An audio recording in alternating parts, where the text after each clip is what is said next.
Welcome to our channel. Today we how to log into USAA Insurance app, secure access step by step clearly. Open the USAA Insurance app on your device.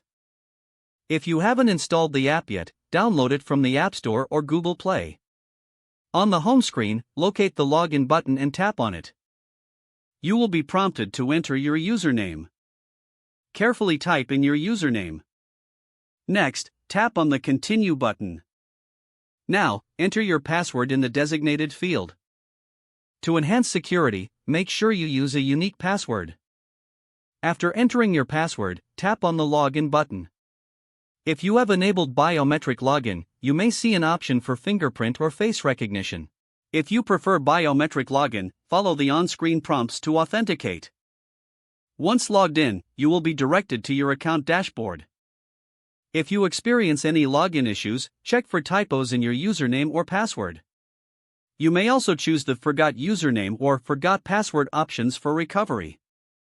Follow the prompts provided to regain access to your account. Always ensure a secure internet connection when logging in.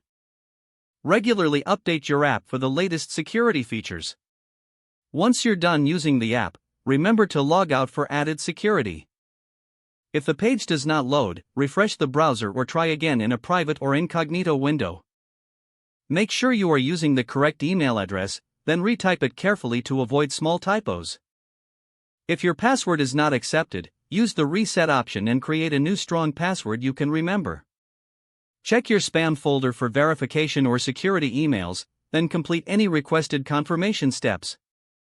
Enable two-factor authentication if available to improve account security and reduce unauthorized access risk.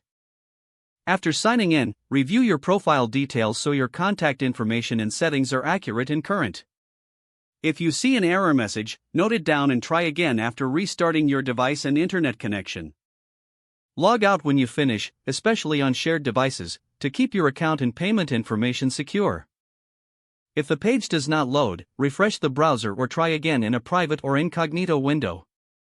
Make sure you are using the correct email address, then retype it carefully to avoid small typos. Don't forget to like this video and subscribe to our channel for more step-by-step tech guides.